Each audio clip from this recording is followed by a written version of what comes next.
You are listening to This is Oklahoma, hosted by Mike Hearn, telling stories of Oklahomans and those that have made it their home. What's going on, guys? Welcome back to another episode of This is Oklahoma. Mike Hearn here, your host, back with another episode. Exciting news. This podcast is presented by the Oklahoma Hall of Fame, who have been telling Oklahoma's story through its people since 1927. Follow them online at oklahomahof.com, and then definitely follow them on Instagram for all the information that you need, because I'm sure that's where you follow us as well, at oklahomahof. Let's get into today's episode. All right. What's up, guys? Welcome back to another episode of This is Oklahoma. Mike Hearn here, your host, back with another episode. We have been trying to do this for a very long time. It's been a few years. The best pizza in Oklahoma, the best pizza in the... I mean, what was that book you were in? I just saw in the office. Top pizzas in the world. Top pizzas in the world. That's not a bad...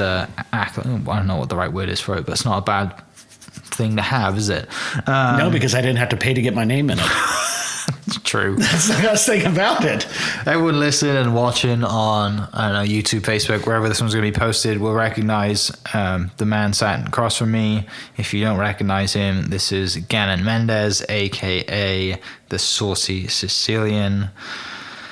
Crazy times at the moment, right? It's a little bit different for all of us in the restaurant industry, as well as just being a human being. And you're happy to have a truck right now and not an actual spot. I'm very happy. You know, we're in the process of building out a restaurant, but right now, mobile food is the way to go through COVID-19. Yeah. Well, I mean, everyone listening has probably had your pizza or not heard of it or seen your funny memes on social media. Everyone hates Tim and all the rest of the people. We have a tough time with that guy. A tough time with Tim. But yeah, man, I'm really looking forward to this, and I'm glad that, you know, we could do this, and we've been here for an hour already just hanging out and chatting, which is what we usually do every time we hang out anyway. But, I mean, before it all started, take me back. Where are you from? Yeah, I'm originally from Gannons, Colorado. Grew up in a ski town at Crested Butte as well. Mm-hmm. Stayed there for my 18 years.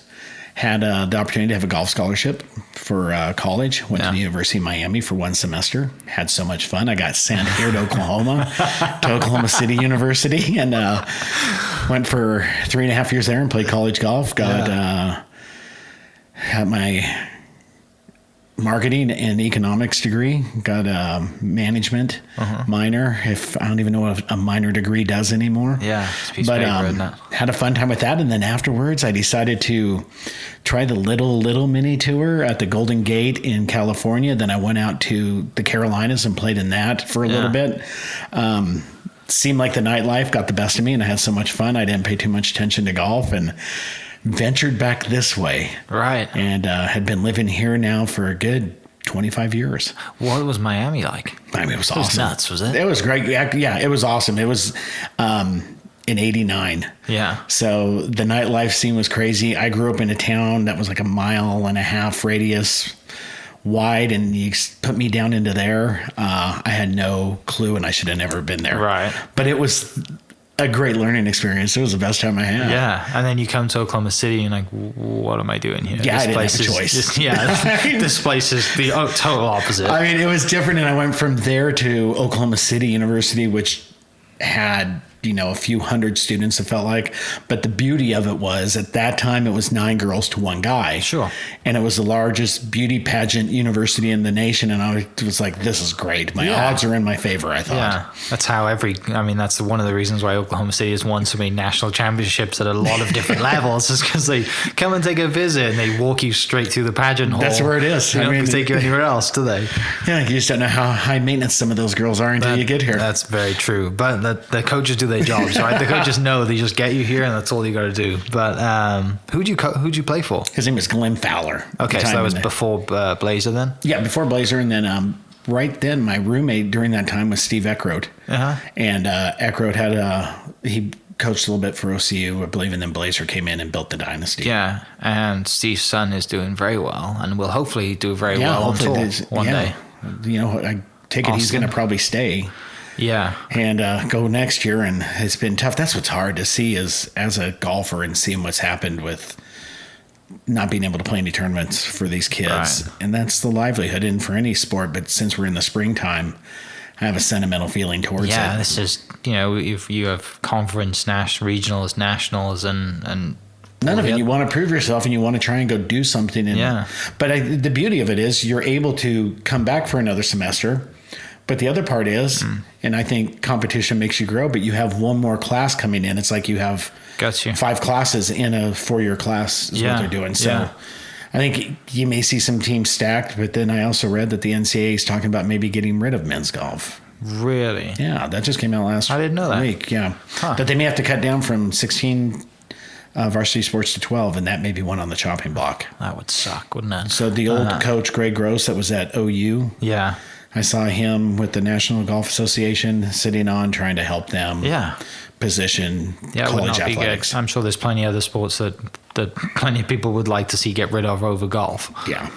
There's only 7 or 8 kids on the team, and it's not a full scholarship for most of the universities, so it's nice. Unless you're a female, and then you got a full ride pretty much anyway. Yeah. Right. Anybody who wants to get a free ride for their daughter, get them into golf. I'll tell you, get them into golf because you can go play, at Oklahoma Baptist. Anywhere will get you a scholarship if you just want to play, and you don't have to be particularly that good. But SNU had 5 full women's scholarships when I was there. I think that's and they couldn't great. field a team. That's tough, but it's great that the opportunity's there. It is, yeah. And it's just getting the kids involved that want to do it. Yeah. So golf, we have that in common. Golf brought you to Oklahoma City. Obviously, you had a great time at OCU. You graduate, you play a little bit of golf, and then I guess have to grow up a little bit, right, and get a job. Yeah, I haven't done that yet.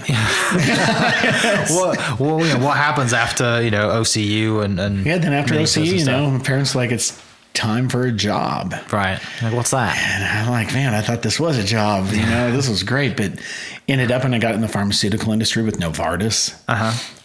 Stayed with them a few years. I was working as a sales rep for most of the state. Then I went over to Abbott Pharmaceuticals, worked with them, got in their managerial program there, and specialty sales, and then a position to open up with Eli Lilly for me to go over there to be a manager and then to get in specialty sales, and kind of bounced around both of them wherever they needed me. But did that for a number of years. And then finally my meter went out and I was done working the corporate life. I'm done. Yeah. Working for someone else. I'm done of checking the box on things that don't need to be checked, and you're making us do things we don't really need to do. I finally had enough. Yeah. And, what year was that? That was 8 years ago.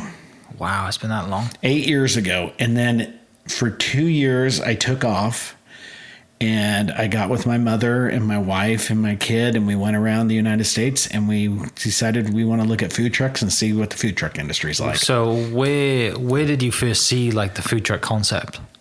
We were in Denver. Okay. So it was kind of back home, just vacation, and saw it. My mom was living back home. Her husband had just passed away, so she wasn't doing too much. And it was like, hey, let's do something. And there's not a lot of times in life you get to work with a parent. Yeah. And you get to spend extra time with a parent. And it's the best move I can make because I love being around my mother. Right. And working with her. And we get to do some really cool things, and we got to grow together. So when we saw it, and we cook for our Italian family all the time growing up, and thinking how tough is it to really cook for others. And little did we know it's a whole different animal. Yeah, we weren't ready for this, but it was cool because we went around to different locations and we saw the way people did food trucks, and I used a lot of my knowledge from the pharmaceutical industry on how to market, how to build up a product. A product's a product, no matter if it's food, if it's golf equipment. Yeah, it's a consumer product. So I was able to hit that head on. And before really you saw Instagram, Facebook, and now Twitter kind of take back some of their algorithms on how they work things. It was kind of free range, so you could do a guerrilla marketing concept and get your name out there a little bit easier. And that's kind of how we did it. But it was cool. We'd go around all these different food trucks, ask people what was great about it, what sucked. Yeah. And people would give you the honest truth. And everyone we met, even if it was in Denver, Dallas, Albuquerque, they're like, hey, are you going to do it here in their hometown? And I'm like, no. And they're like, oh, too bad. That would be cool. Yeah. And at first I thought people were going to clash, going, it's head to head as competition. And actually they were embracing it. So Right. We took our time. We got back here. It took a while to find the right truck and how to build out our truck. A lot of people just buy a used truck, build it up, but they don't pay attention to the weight that you have to carry, how much product you have to have on there. So it took close to 4 months to find the right truck. Yeah. And I found a kid down in Dallas that owed money to his bookie, and he needed to sell right away. Right. And I said, I can be there tonight, but I got to check it out. And we went down there, looked at it, it checked out, took it over to a truck place. They kind of looked at the engine, and the guy's like, this is a heck of a deal. And for $8,000, I was able to get a truck with nothing in it. And it was awesome because he was able to go pay his bookie that night. Yeah. And he was happy he's about really it. happy. So that was a cool part about it. And then when we came back, we were living up in Perkins, Oklahoma by Stillwater, and found a nice guy to help us out, and my father-in-law as well, because he's a home builder. And it's like, let's build out a truck. Build a kitchen and a truck, yeah. Yeah, and so we got together. But before this happened, I started thinking back, how are you going to get equipment on the truck? How are you going to build this out? And it's going to cost a pretty penny. Right. So I went around to a lot of businesses asking if they'd like to donate and be part of us. And you had to sell them on the concept of what you were doing. So it was nice. We went around to Stillwater, got every window we had was donated. Yeah. Found a guy that did a lot of our aluminum and steel inside, donated the time and helped us out with that. And then my father-in-law doing it. And it just took time. But the guy we got the oven from, we were able to do a swap out with him on it. And he was able to believe in my vision. And I said, hey, if you do this for me and we can help out, I promise I'll sell your ovens. Yeah. And I know to this day, there has to be at least 10 or 12 other ovens I've sold for him in Oklahoma for people to put in their backyard. Wow. So when he found that out, and then now when we got our restaurant coming in, our new oven, it's been built for a year, just sitting at his place. But it's one of the coolest ovens you'll ever see, and it's one of the largest ovens in the nation that's ever been made. Wow. So it was always like Italian food and pizza from the get-go. From the get-go, from my grandma. That's all she did. My mom cooks all the time. Yeah.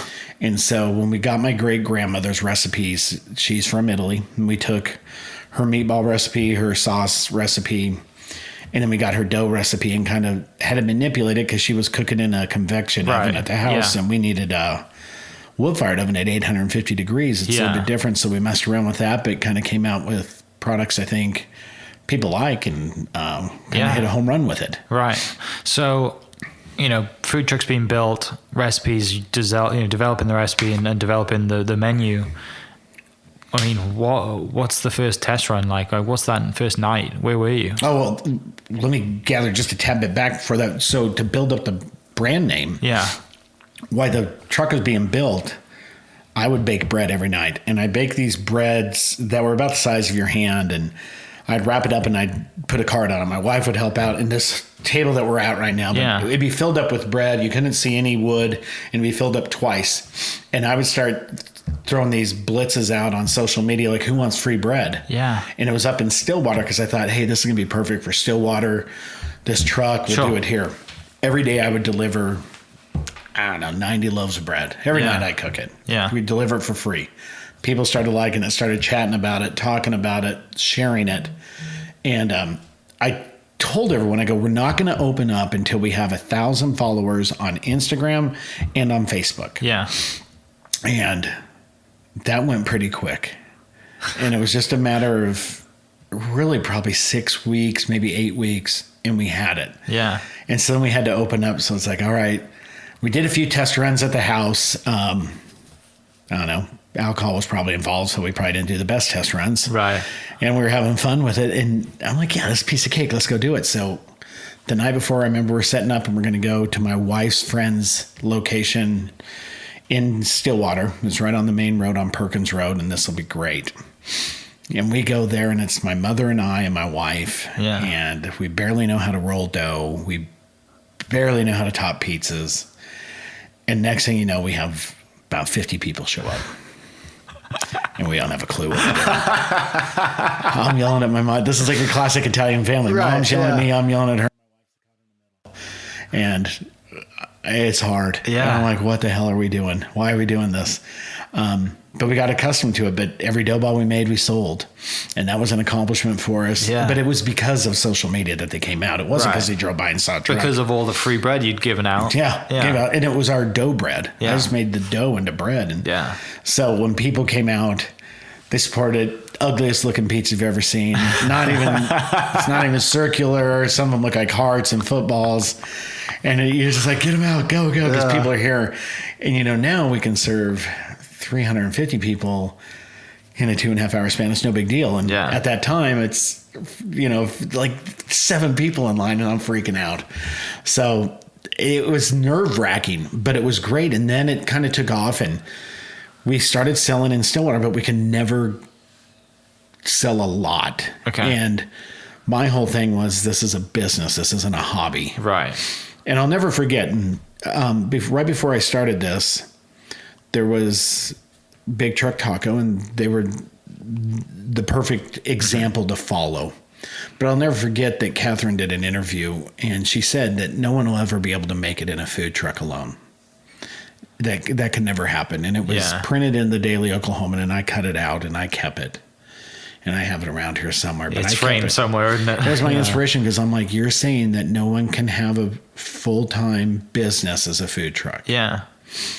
And I took that as a challenge. And it was nothing against her, and it was something I needed. It's exactly what you needed. But I understand, because you look at the odds on doing it, not a lot of people can do it. And just the odds don't happen, just like restaurants don't happen. So I didn't think we were going to make it for the first 4 or 5 months, and we're strictly in Stillwater. And then we started venturing down here with her, with H&H. And then coming down more on a regular basis, starting to get corporate gigs for lunch. That's where I first had your pizza, was H&H. And then we started, we were driving the truck back and forth. It was actually 120 miles a day. Yeah. And we'd do it in the snow, wind, rain. It got scary. And we would go back and forth from Stillwater. I had a guy making dough up in Perkins at my friend's Mexican restaurant. And we would store everything at my friend's restaurant, and then we could pick it up at the night, put it on the truck, in the morning, take off and do it. And Cam would make dough again afterwards. And it just started taking off. And next thing you know, we're looking at it like we can't drive back and forth, and we got to cut the cord from Stillwater. Now the truck's got to last. Yeah, because we're looking at, I need to do more than 100 pizzas at lunch. I know we can do more, and we are. But in Stillwater, we're doing like 55 or 70. So next thing you know, it kind of takes off, Mike, and we get a place down here in Oklahoma City, find a location, store it. We build out a commissary, and we make Saucee Sicilian's home down here. Yeah. And so for 4 years, I traveled back and forth from Perkins to Oklahoma City at night afterwards, just not in the truck. Yeah. And do it all over. And we a lot of long days, long nights. A lot of long, but you got to. And you got to have the right staff. And I did, to where we would work Tuesday through Saturday, lunch and dinner. Yeah. Constantly. And I didn't care if we sold 20 pizzas some days. If our truck was out and people could see it, then I know we're going to succeed just by people noticing it. Right, numbers. The first time I had your pizza and famous sauce balls was at H&H, and it was... No, it wasn't H&H. It was Herd on Herd in Edmond. That's when I first had it. And I think you tweeted out that day, whoever comes to the door and says, let's get Saucee, gets free pizza. Yeah. And my girlfriend at the time showed me that. And she was in front of me at the line and she didn't say it. So I said it, and she was so pissed off at me at that point. And your mum was nuts and served me. And she's like, I can't believe that you just did that. I'm like, well, you didn't take the opportunity, and I did. Yeah. And ex-girlfriend now, as you probably can tell. So yeah, that was the first time I had your pizza. And the line then was, and that was 2016 maybe, 16, 17. The line was, 16, I mean, I was in line. I'm like, is this line ever going to end? Or is it really worth it? Yeah, it was, clearly. More or less. But yeah, I mean, the line was, and it's always like that, right? Yeah, it's always. Which is amazing. When we go to Herd on Herd, and some of it's cool because people get to talk to my mom. She works the window, and my mom's she's a figure. People notice her when she's not working. People are really worried. Yeah. Because our whole shtick on this whole thing, and our whole part of doing this is we want people to be like family, and we want people to be part of us and learn part of us. We're not here just to feed you pizza. I'd like you to know where the recipes came from. Or my mom hand rolls all these meatballs. Yeah. You know, and when people find out how many meatballs she hand rolls a week, they're like, gee, Merry Christmas. But that's the way she wants to do it. But it's cool. So when it's at Herd on Herd, people come up and they want to talk to Nona, and they want to say, so maybe she'll get to talking a little bit and the line gets backed up. But we do know that once the pizza's in the oven, it's 90 seconds. It's just getting to it. So she'd help out with it. First, I get so mad at her. I'm like, Mom, gotta hurry. We gotta capture more. Then I realized people are waiting. People will wait an hour and a half just to order, knowing that it comes in about 8 minutes after they order. Right. That we're onto something. Yeah.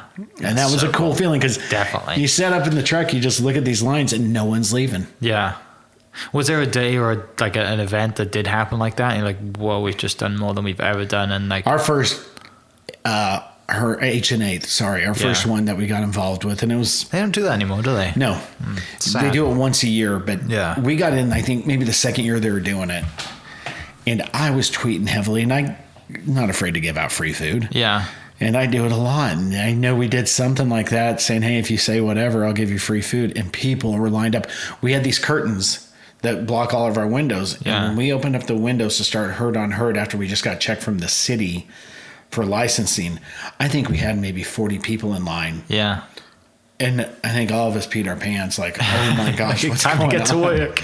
And at that time, we'd have a person doing an order, a person handing out pizzas, and then we'd have a person just doing our sauce and balls, a person doing our dough, 2 people making pizzas, one person cooking, and then one kind of floating around getting drinks. We had more people on that truck than we should have. We couldn't even move. But we learned how to work around it. And I know after the first year, we had to cut our time in half at least with doing it. But it was that first H&8 where we looked out like, wow. And then the second time I noticed it, which is kind of a crazy, obscure place, is we're at a Girl Scout convention in a park out in Yukon. Yeah. And we tweeted about it in Facebook, Instagram, and next thing you know, it was supposed to be for the Girl Scouts and their parents. And I bet we had over 100 people show up just for our pizza that had nothing to do with Girl Scouts. Yeah. And I'm looking, and the Girl Scout people are mad at me because it should be a private event, and I didn't know, and I didn't even know we had a following like this to come out to Yukon. Sure. To where we're taking away pizzas and in line for people that the Girl Scouts had to wait in line because I had a bunch of motorcyclists roll on up and want to eat. It was nuts. Yeah. And so even to this day, we'll post where we are, and the people that come out that aren't even affiliated with the business or the homeowner's place or being around anywhere close. Right. It's crazy. And then just last week, we had a person drive up from Dallas just because of our food. Wow. And COVID makes you do some crazy things, and that was one of them. The guy drove just for the night or the day to come get pizza, him and his wife, and get enough pizza to take him home with him. Oh, it's so cool. So it's a cool story. That's amazing, isn't it? At first we were excited that people would come from the Greens or Quail Creek down to downtown. Yeah. And now it's people come from another state. That's awesome. When was like the first kind of, accolade come in, like the award that you guys got? When did that start coming in? Did people start it was to notice the first year somebody recommended us to Mobile Cuisine, which is like the Time magazine for food truckers, as Pizza Truck of the Year. And we went off on people voting and people kind of checking you out. And so we came in second that year. We've never won it, but every year we've done it, we've never been ranked lower than 4th. Yeah. But that's nationwide. Nationwide. Yeah. And that was nice. But, a lot of these people never eat with us, friends. So then the next award that we got that really meant a lot to me was the Oklahoma Gazette's Food Truck of the Year. And it was nice because there was Big Truck Taco was always Food Truck of the Year, and we were able to knock them off. And I'm like, that's a huge accomplishment. And to me, that meant the most because people only got one vote. Gotcha. You couldn't go on these other. Yeah, there's all the people are like, hey, we're up for this and that. And it's like, I have friends that are owners of trucks that sit there all day and just hit reset and vote for themselves. I'm like, I have no time. I got to go make money, man. I don't have time for this. So when the Gazette had that, and I knew that's as legitimate as it comes Yeah. out of any publication in Oklahoma. That meant something. And so after that hit, it was great. And then when the New York Times author put together the best pizza in the world, and he went worldwide and broke it out, and we were one of 7 food trucks in the world and only 3rd in the nation Yeah. to be listed in it, and only one of 3 or 4 places in Oklahoma itself listed. Yeah. 3 because it was 4. It was Hideaway, it was Gusto, Empire, and us out of the state. And just to see that in a book, and everywhere we go, anywhere we, any airports, you see that book. it's everywhere. The book's everywhere on where to eat the best pizza. And then people started showing up saying, "Hey, I saw you in the book." Yeah. I'm like, cool. I mean, you have it, and you're like just traveling around. Okay, what do we got in Kansas? Here we are in Oklahoma, and people are coming to it. And once that hit, it's like, wow, we still don't know what the hell we're doing, but Right. it's working. But something's working here. Yeah, and the food tastes good because we've all been to places that get hyped up that are pretty cool, and it's not. And I think a lot of people that may listen to this, it's like Casa Bonita. And I don't know if you knew about this place. No but idea. It was for cheap enchiladas, and the flag that's right up here, you guys see, Yeah. that is a Casa Bonita flag, and you would raise that Yeah. when you wanted a refill or you wanted free sopapillas. But in Colorado, they have one, and they have cliff divers. Okay. And you sit next to it, and it's the worst food you've ever had, but you go for the experience. Right. But you never go, hell, I'm really craving those enchiladas from Casa Bonita. Yeah. And so I always said, hey, if we can build it up that it's a really cool place to come to, but people want to come back for the food, that makes me feel better. Right. And that's when people really started saying, hey, your food's great. I'm like, thanks. Yeah. It's not just us being cheesy or us talking and telling you about our family or whatever. Right. And that's kind of what has been nice and has happened. That's been kind of cool. And that's what makes me Yeah. feel good about it is people Yeah. come back for the quality of food. Definitely. And I think like the time that you guys picked to, to start the business, and I mean, you guys were like one of the first few, were you the first pizza truck? No, Hall's Kitchen was doing their pizza a Halls was year doing before. it. And then, the whole like food truck scene in Oklahoma City you were at the start of all We were that, there. right? Right, kind of when it was Yeah. really kicking off. We came in right when it was all hitting. Yeah. And it made me realize that people can be together. You can have 2 pizza trucks together. Yeah.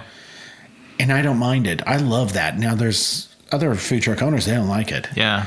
But to me, competition makes you better. And my whole theory, and my theory is to this day, I need people to eat pizza every day. I don't care where you eat your pizza. Just eat pizza every day. You'll come and eat Saucee Sicilian sometime. Yeah. Second, eat out of a food truck every day. That'd be nice. Yeah. So as a food truck owner, I want to be around more food truckers going, hey, turn out good food so Right. people don't think we have crap food coming out of trucks. And then people come to more trucks and more trucks. Yeah.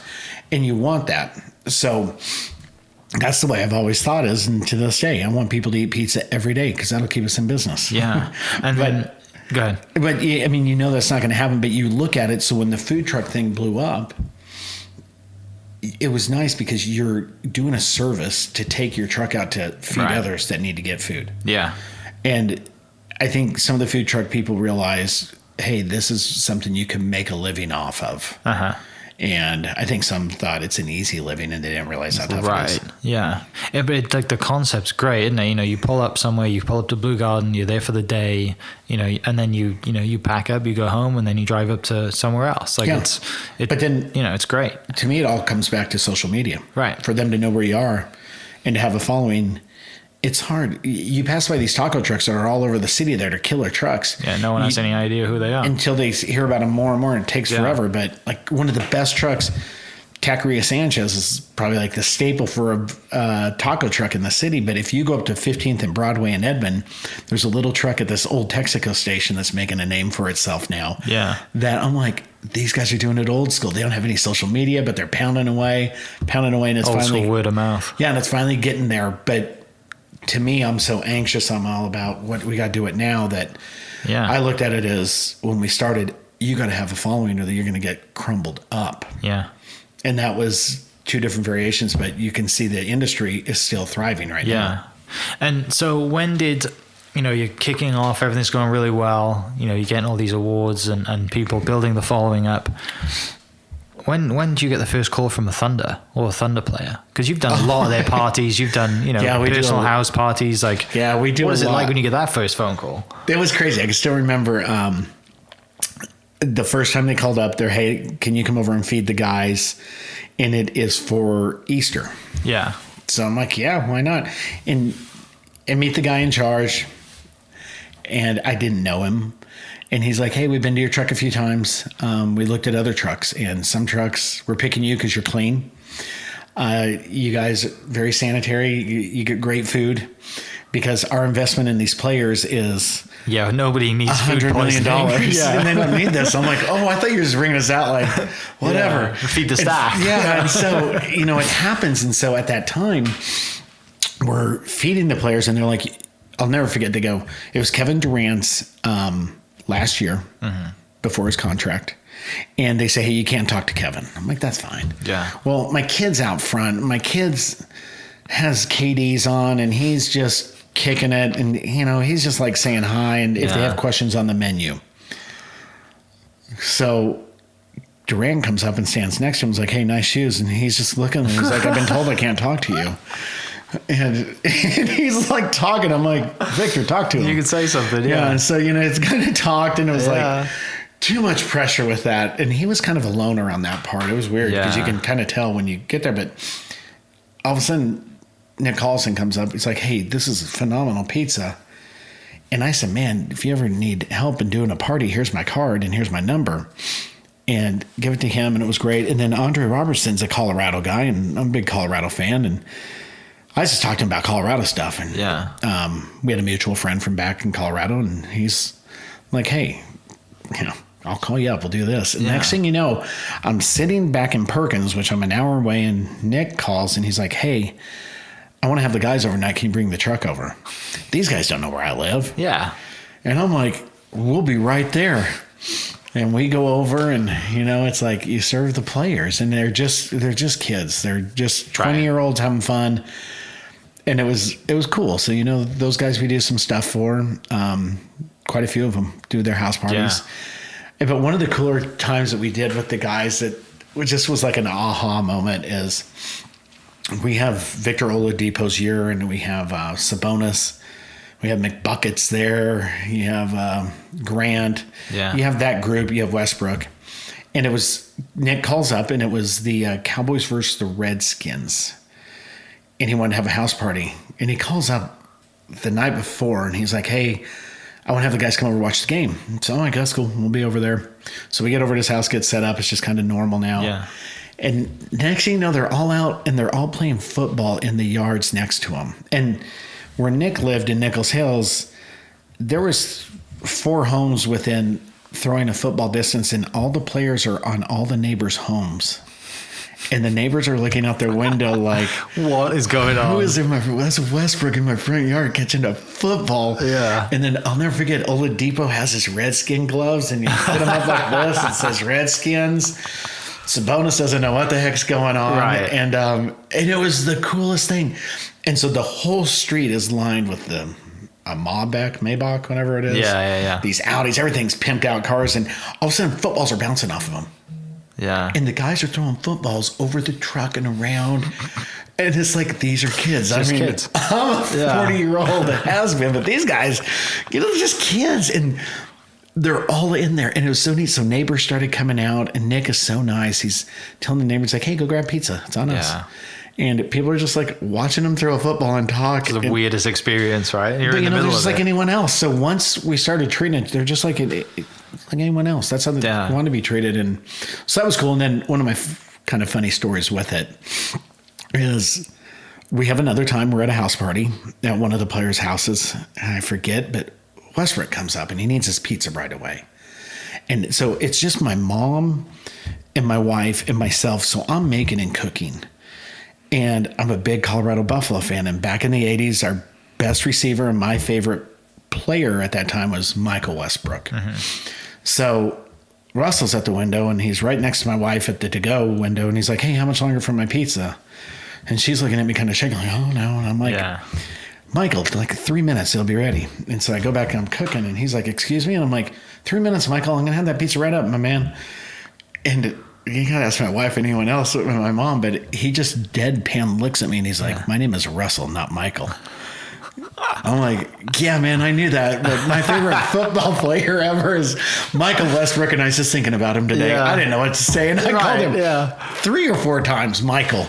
And there was no humor in it, nothing, just deadpan. And then later he comes back and he's like, hey, I just gave you a little shit about it. And he was nice about it. And so it was like one of those moments, like my wife's like, what in the hell is going on with you? What are you doing right now? I'm so sorry about that. Yeah. So that was kind of our thing. And, and it hasn't just been that. We've been up to Oklahoma State to serve the football team. We're talking about serve the golf team up there, go down to OU, serve the football team for years. Yeah.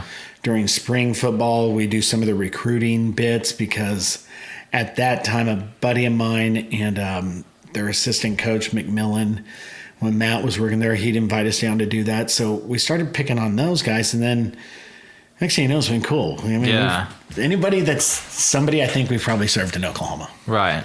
It's so cool just to have this. Kind of the same thing with the podcast. I get to meet so many cool people and hang out for an hour and chat, and it's just the people that this thing takes you, right? People in the way you meet people. And because when you did Matt Hoffman's thing, we did his thing with Tony Hawk, and then we did another day, and it's with, I don't even know who these skateboarders are, but here we are doing a Vans. Vans every year brings us out to do a Vans thing. Really? Yeah. And so there's a kid from Oklahoma, and I'm forgetting his name. Clint Walker. No, his brother. Okay. Kyle Walker. Oh, Kyle. Yeah. They have the Kyle Walker day. Yeah.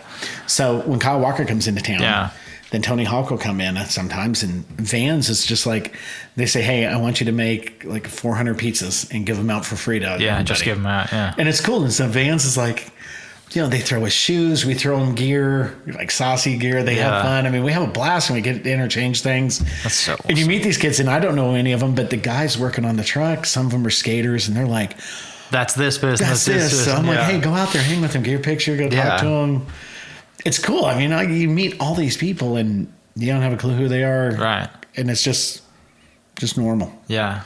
So cool. Yeah. And that's kind of the way I've always taken it. And, but the nice thing is these people still want you to come back because the food quality is what they always expect. Right. So, that part's been cool. That part's been really good. Yeah. Knowing that repeat business is coming, you're always going to be down at Blue Garden. You're always going to be at Herd on Herd. Like, I'm sure it's tough sometimes. I know you've told me this before, like, St. Paddy's Day you're there at Blue Garden and you've had multiple offers to go to other places for a lot more money. And you're like, I can't, I'm loyal to this spot. I told them I'd be here. We were Blue Garden's first truck when they did their soft opening. Yeah. And that was where sure it was. We didn't know what they were doing. I didn't know how many people they invited. Yeah. And the whole media is out there. I thought this was like for friends. Right. Oh man. But since that day on, we have had a great bond with them and a great working relationship where we try and let them have first honor of our calendar. Yeah. On what it is. And it's been a good part, and it's been a good growing because if it wasn't for Blue Garden, our business wouldn't be what it is. Yeah. People listening are probably waiting for me to get to this part, and we've got to talk about it. We had a recent celebrity in town to review the truck. The guy who has crazy hair and a nice red Camaro, Mr. Guy Fieri. Tell me some stories. How was that experience? That was I was there. Thankful for inviting me there. We had a great time to hang out. That was stressful because he was very professional, wasn't he? You had us out to do our there was 2 days, wasn't it? It was actually 3 days, but you weren't there for one of them. But you were there for the two. Yeah. To do a production where this will be on May 29th is when they'll have our, 8-minute gig. Took 3 days. And the way they film it is crazy. But when they first called up, it's funny. I've had a number of phone calls where people say they're with the Food Network and they're this and that, and then they want you to pay something. Yeah. And I don't have enough time. I got to go make money. I don't need to get money. And so they called up and left a message twice, and I never returned it. And they called up again, and I had my number forwarded to my wife's number to work that day. And she's like, hey, would you call up the food, call them back? I'm like, it's probably just some clown. So I call this lady back, and she's like, hey, we're doing this special on Oklahoma City and food, and we'd like to talk to you about it. I'm like, all right, what do you want to know? And I'm just playing along, thinking that it's another spam call. We do this interview, and I tell her our spiel, what we've been doing, how we've been doing, and how many, pizzas we roll through a week and meatballs. And okay. So then she calls back a few days later and she's like, hey, can we do another interview? And can we do some pictures? I'm like, oh, ma'am, I seriously do not have time. Yeah. I'm serious about this. I got to make money. That's like my thing. I just got to go. And I'm in go mode all the time. I got to go serve. Right. And she's like, you need to do this. And my wife, she helps me out, and we do this stuff, and I hate doing that stuff, and take pictures, and pictures never look good. The reason that you got out of the corporate stuff. I don't like when people tell me what to do. I want to be the one telling everyone what to do. Yeah. So she gets a hold back. We finally do another interview. So my mom's like, who's it with? I'm like, I have no idea. What show? I don't know. I don't care. So then the third one comes around, and she's like, this is the last interview until the very end. I'm like, okay. And this is funny. They needed a picture of me. Yeah. She's like, can you send over a picture? Because I got to present it to the people. I'm like, okay, well, I just sent the picture I saw. Yeah. And I had mocked up a picture of Will Ferrell's body during the 4th of July. And it's him with a, Speedo on that's a United States thing. Yeah. And it's my face. We do a face on it. And bare chested. I just send her that. I'm like, what? I don't care. Yeah. I really don't. Because I think that this is for something completely different. And she sends back, she's like, oh my God, I am ready to present to the Food Network. I need a picture of a headshot. You. She's like, I'm not joking around anymore. This is for a big time show. I'm like, yeah, well, hold on. Let me get someone to snap a picture of me real quick. Yeah. Like, you want the fire in the background? She's like, I don't care. Yeah. I want clothes on you, and I want an up close picture because I've recorded our whole conversations. Yeah. So I'm like, all right, take a picture, gets it. And I go, well, who's this for? And she's like, I'll call you tonight. So she calls back. I'm like, how'd it go? And she's like, good. There's one more round. I'm like, how many more rounds are we going to go? I don't need more rounds. I need to go out and work. And I'm like, what is this for? And she's like, I can't tell you, but it's for the top show on Food Network. Well, I realized that her emails came from a production company. Yeah. Now, and I never paid attention. So I'm like, all right, I'll Google this production company. Then I look in there and I'm like, oh, it's for Guy Fieri, and it's all for the Food Network is his show. There you go. It's Diners, Drive-Ins, and Dives, I bet. Yeah. And so she's like, I can't tell you, but you've made the cut, and hold on. Tomorrow we'll find out. Sure. She calls back. She's like, hey, you made it. You're going to be on Diners, Drive-Ins, and Dives. I'm like, cool. I go, when do you guys want to do this? And she's like, it's going to be at any given time. We'll tell you like 3 days beforehand. And I'm like, what? And she's like, yeah, just a few days. And here we are going into December. Yeah. And it's cold. I don't know if we're going to have. So cold that day. Yeah. And all of a sudden she's like, it's this week, the week of the 10th of December, I remember. And I'm like, crap. So she's like, can you stage a pizza thing? And I'm like, yeah. And she's like, and I got to give out all the pizzas? She's like, yeah. I'm like, I'm a really small business. But she goes, in return, this will be great. And I'm like, okay. But I had to cancel a corporate event, 2 corporate events to do this.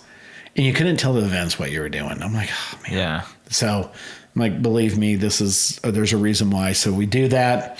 But it was cool because that first day when you were there, we did about 8 hours of making pizzas. And anytime you guys see a shot up close, it's not with Guy Fieri there. It's another day because we all have to wear the same things, have the same placements of everything in the exact same location. Yeah. And so you do that over and over and over. And you were there that day. We yelled out. Production roll, they're all there. It was nuts. Yeah. So then, and it was cold that day. And I was just like, oh God. And they go, well, Friday we're going to film you with Guy. And I'm like, oh, it's not going to be that much warmer, but a little bit. Yeah. Turned out it was really nice. Yeah, it turned out being a little bit better, but I was all nervous about it. And, it's interesting. You don't meet Guy beforehand. He just comes on, and it makes sense. You don't want to know anything about him. Right. You don't want to know to where it's like you and I talking going, oh yeah, remember I already told you this. So we're standing in front of the truck, my mom and I, and he's walking around the truck, and next thing you know, he just comes up and roll. We're talking. He was very professional that day. Like, he I was really surprised how, like, you know, okay, guys, we're ready, go. And like, he was into it. And he wants in and out because Yeah. with him, that we were his 5th restaurant of the day to do things. You Yeah. know, I mentioned his meter was out too, like I'm all sure. the rest of us, but he was the nicest guy to talk to when Yeah. you were on there. It was professional, but he realized I didn't know how to cook, and I don't. Yeah. I don't. And I know how to make pizzas. I know how to do my thing, but I'm not a chef. Right. And so he took the time and took like a half hour to teach me things that, I don't know, maybe it'll be on the show or not. Yeah. But I'm not afraid to say I didn't know how to do it, but he actually taught me how to cook some things. Yeah. I was like, thank you, because we know how to cook with our family. I didn't know you don't put the garlic in before the onion, or you put the garlic in after the onions. Yeah. He's like, why are you doing that? I'm like, I don't know. It's what my mom does it. Grandma does it. And he's like, no, it doesn't cook right. It cooks too Yeah. quick. Thank you. I didn't know. And he was great. And then he was great.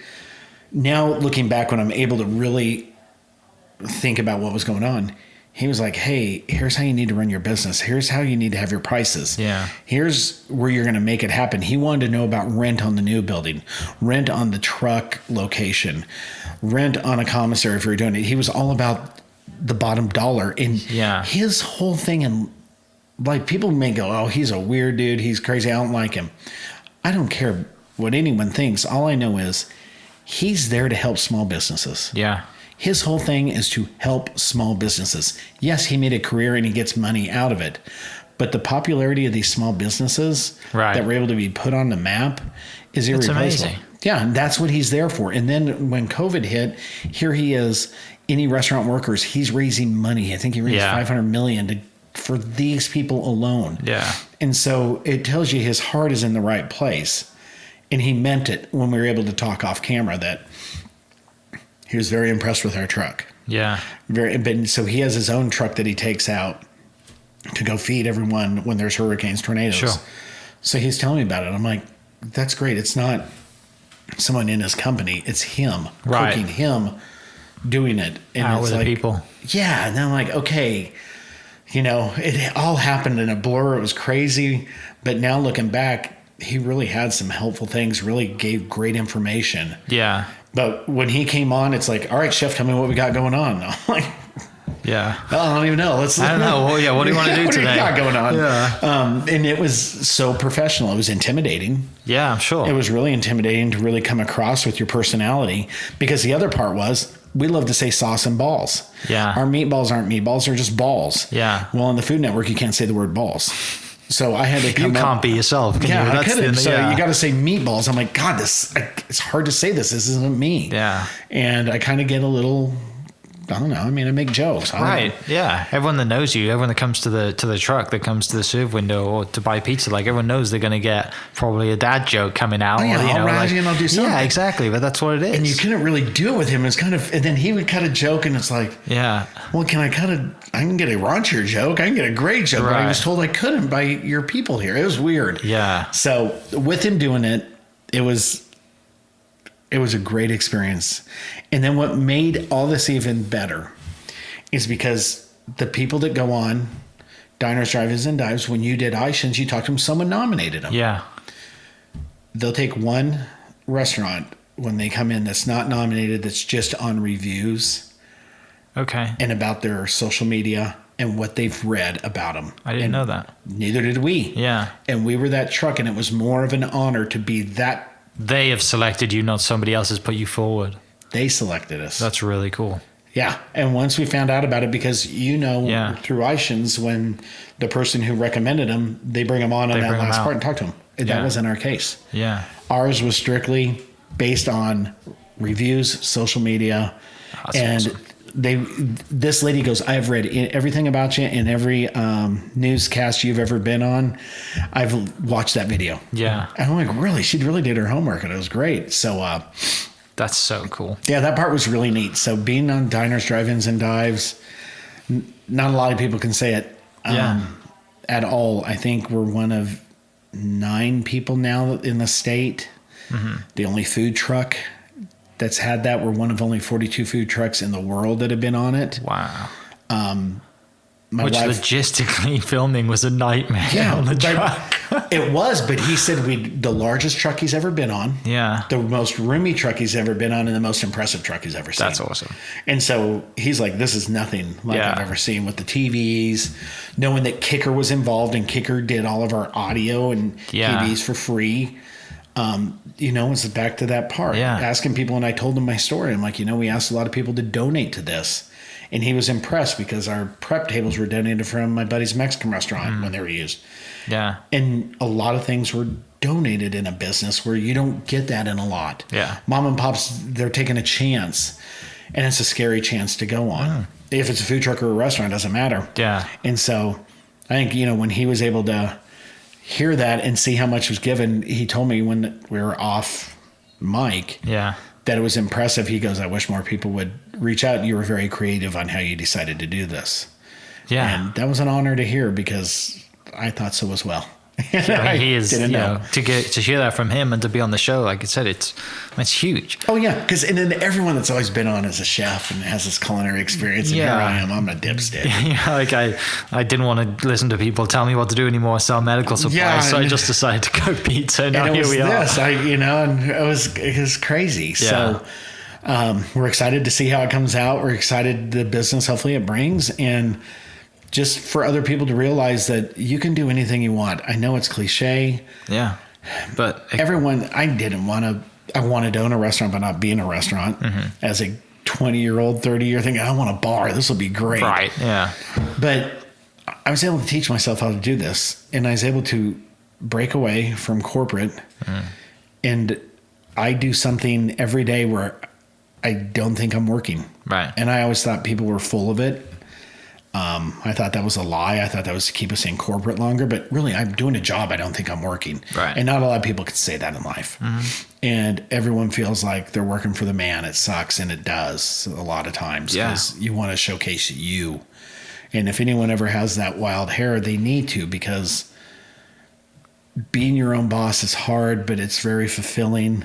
And if you're ever stuck out there and it's like, I don't like what I'm working, change. Life is short. right, exactly. You got one go. Yeah, and So things far as we happen know. in life that bring people down, and you want to be able to conquer it. Yeah, one of the things I love what you guys do, and you've obviously a huge following on social media. One of the things I love what you guys do after you guys usually have a lunch, you always go to some of the unknown places around town. Yeah. And some of the places, and I'm going to ask you to send me a list one day, because there's some of the places you go to and with the team and after you guys have served a lunch that, it looks like some of the best food places around town. Well, we got to go eat. Yeah. And I was brought up to never eat fast food. I was brought up to sit in a restaurant. My dad would always say, we got to go sit down restaurants. And so my staff, part of working for Saucee Sicilian is you get free lunch every day. Yeah.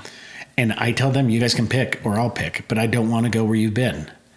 You can't go to a restaurant you've been to. So a lot of, my staff, they're not going to afford to go out to eat. So I'm like, where do you want to go? Yeah. And we'll pick their restaurants, and I'll pick stuff. I'm like, off the beaten path. I want you guys to experience it. And then it's great because I don't know if people look at our social media or not, but hopefully one or two, they look at it and they're like, why is a restaurant promoting another restaurant? Yeah. For good reason. There's that bakery place in Midwest City that you went to. I can't remember what it's called, but it looks amazing. There's 100 million places, but is there any that stand out that just like people had never heard of that they should go to? Oh, I know the that's gonna be- Wakahina Bakery down on Southwest 29th Street. There's La Tropicana restaurant is a phenomenal restaurant. Great burgers. A lot of people don't know about is 1907 down in Moore. That's a great guy because his name is Haas. He worked for Hal Smith for years. Yeah. He came up with the garage idea, but it didn't come that way. So he started 1907 for his burgers are phenomenal.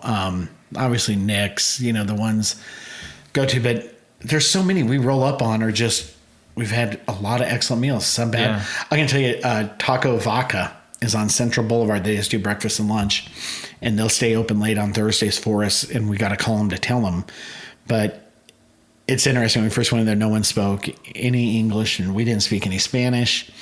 And then we ended up liking their food, and we started telling people about it, and they noticed that people were coming in, and they're like, just tell us when you come in. And some of the best pozole menudo I've had. as at this little place. It is a dive, and they aren't open during dinner for a reason. It's not in a great part of town. Right. But McClintock's for steaks, the guys wanted, let them have that. There's so many, because there's so many small mom and pops out there that need to be noticed that aren't. Yeah.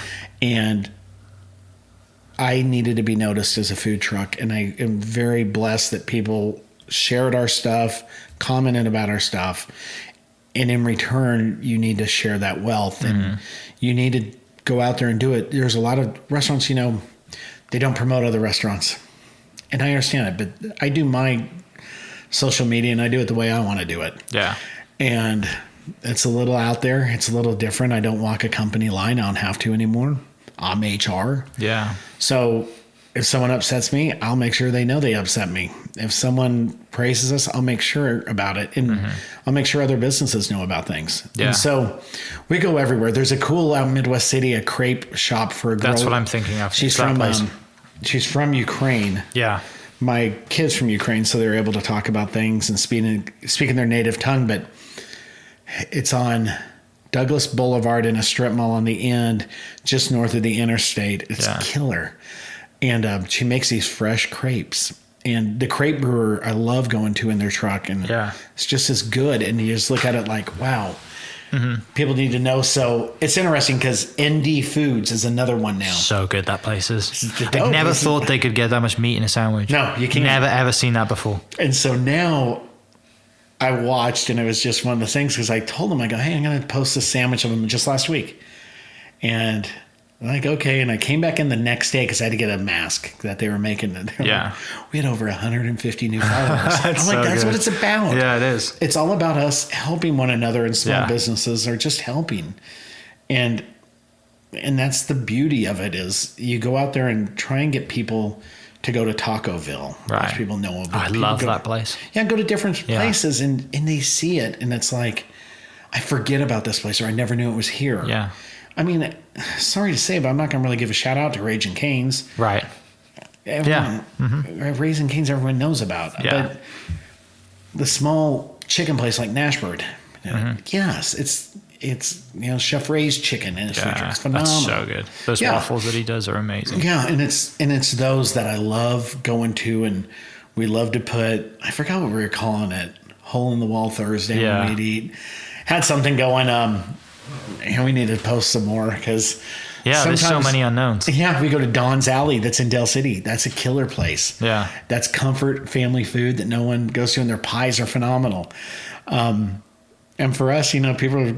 Right. You roll up in the truck. And we roll up in the truck, and then it's fun, too, because we go to restaurants, and they're like, hey, you want to do a swap out? Yeah. So every time we go to Nick's diner for his burgers, we go there right at 2 o'clock when he's closing. And right when he's closing, he sees us with the truck out there, and he'll be like, hey, give me 4 pizzas. What 4 hamburgers do you guys need? And then we get to go sit in there and we just talk shop with him. Yeah. And just shoot. And it's great, because people have a story. And it's not about me having a food truck. I have a story about my life. Sure. And you get to learn about everyone's life, and then you get to learn about my employees' lives, because they're just as important. Right. And I love when Nick's talking to them and asking them a question, because one kid's from Perkins from us. One of the other guys was from Colorado that was working from us, and had a good bond with Nick that they could talk. But it's sitting there and meeting these guys. This restaurant is called El Potosino at 24th and South Robinson. We go in there, some of the best Spanish food in the city. Yeah. And you go in there, and the owner comes out, we met him, start talking, and it's like, now they're so helpful. I had a problem with some plumbing issues. I can get a hold of other people, like I'm in a bind. And it's these people help. So cool. So cool. Building out the restaurant, the guy from El Potosino has hooked us up with our plumber, HVAC. Yeah. And it's like, I didn't know him until we just started eating there. And they see the truck, and they're like, what do you do? Right. Like, we serve food just like you, but we're closed right now, but I'll make you food. Yeah. So that's been the cool thing. Great experience. Yeah, and the guys like it, because one of our guys, Cam, has now he does a food blog. Yeah. And his food blog is from pretty much it All the started from places. our lunches. Yeah. And took off from there. And it's a cool thing because he didn't get to have that experience until he started working for us. Right. That's awesome. Yeah. Mate, it's been awesome. It's been I love it. Glad to sit down, share some stories and chat. I know we could sit here for hours and talk about golf and Tiger Woods and the Masters and all the rest of it. We'll save that for another day. Do that. So everyone that already follows you knows where to follow you. But for those who don't, how can they get in touch? Get in touch through any social media venue. It's the Saucee Sicilian. They're free to call me at any time. I did another podcast for a guy that does a smart pizza marketing nationwide, and I give out my number. It's 405-412-0789. I did it on there. I've had like 18 people call up on how to do a food truck pizza. Yeah. That's awesome. You know, if I have the time, I'll help, and I'll make the time. But then you'll be able to see here, hopefully in a few months, at 17th and Classen Boulevard, we'll have our restaurant going. Yeah. I can't wait for that. Once Opening day is going to be awesome. But man, I appreciate everything you do for the industry, everything you do for bringing things to Oklahoma. You've actually opened up a lot of people's eyes throughout the state to see different venues of Oklahoma that people don't get to see.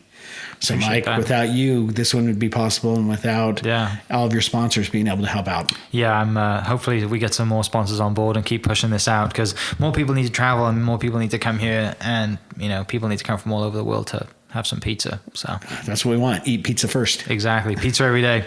Thanks for listening, guys, and we'll catch you next episode. Cheers. This podcast was presented by the Oklahoma Hall of Fame, who've been telling Oklahoma's story through its people since 1927. Follow them online at oklahomahof.com and definitely on Instagram at oklahomahof. Catch you next episode. Cheers. Thank you for listening. We are inspired by those around us and hope that you are too. Make sure you subscribe to this podcast on your favorite podcast platform and leave us a review so we can keep telling your stories. For more great Oklahoma content, follow This Is Oklahoma on Facebook and Instagram.